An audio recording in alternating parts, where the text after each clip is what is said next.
ஆனந்தி அன்று இரவு சமையலறையில் வேலை பார்த்து கொண்டிருந்தாள். அன்பு கம்ப்யூட்டரில் வேலை செய்து கொண்டிருந்தான். வியர்வையுடன் புடவை விலகியபடி வேலை பார்த்து கொண்டிருந்தாள் ஆனந்தி. ஆனந்தியை பார்த்து ரசிக்கவும் ருசிக்கவும் விரும்பினான். திருட்டு பூனை போல சமையலறையில் நுழைந்தான். அவளை மெல்ல கட்டியணைத்து முத்தமிட்டு அவளை அவனது அந்தப்புரத்திற்கு தூக்கிச் சென்றான்.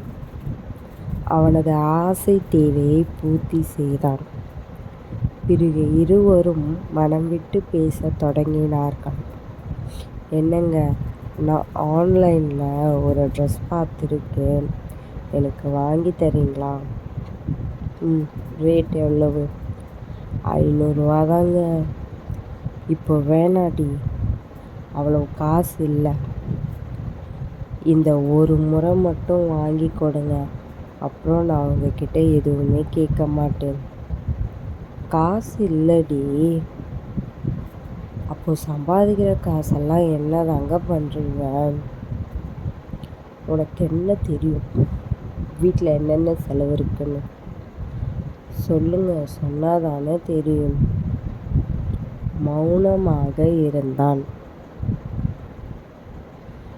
நீங்கள் அதை சொல்லுவீங்கன்னு நான் எதிர்பார்த்தேன். இப்போ நானே கேட்குறேன், சொல்லுங்கள், எவ்வளோ தாங்க சம்பாதிக்கிறீங்க? செலவுக்கு கூட காசு கொடுக்க மாட்டேங்கிறீங்க. என்கிட்ட சொல்கிறதுல உங்களுக்கு என்னங்க இருக்கு? நான் யாருங்க உங்களுக்கு? நீயே சொல்லு, நீ யாருன்னு. உங்கள் மனைவி, லைஃப் பார்ட்னர்,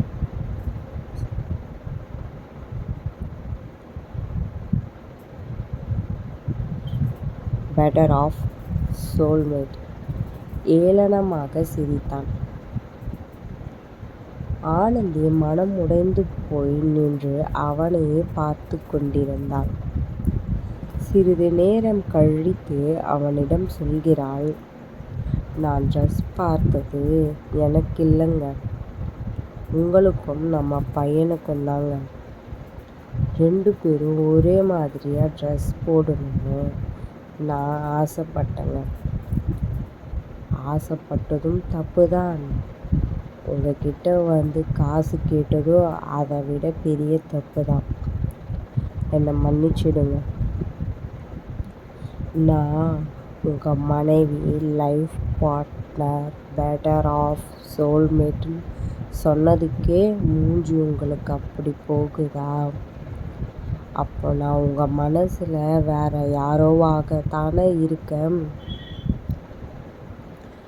நான் ஒன்று மட்டும் சொல்கிறேன், உங்களுக்கு மட்டும் இல்லை, ஒரு சில ஆண்களுக்கும் தான். அவளை கஷ்டப்படுத்தாதீர்கள். ஏனென்றால் அவள் உங்களை மட்டுமே நம்பி வந்தவள். அவள் அவளது குடும்பத்தை தவிர்த்து வெளி உலகத்தில் அளவுக்கு அதிகமாக பாசம், அன்பு, இன்பம், துன்பம், காதல் என அனைத்தும் உங்களிடமே காட்ட முடியும்.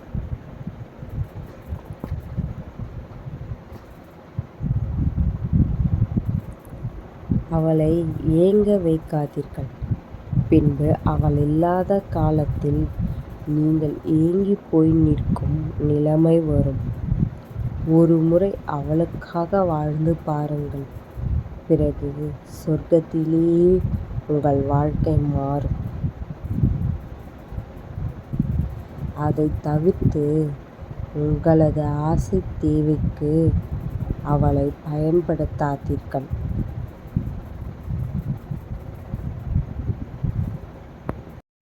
இந்த கதை உங்களுக்கு பிடிச்சிருந்தா மறக்காமல் நம்ம சேனலை சப்ஸ்கிரைப் பண்ணுங்கள், சப்போர்ட் பண்ணுங்கள், லைக் பண்ணுங்கள், ஷேர் பண்ணுங்கள்.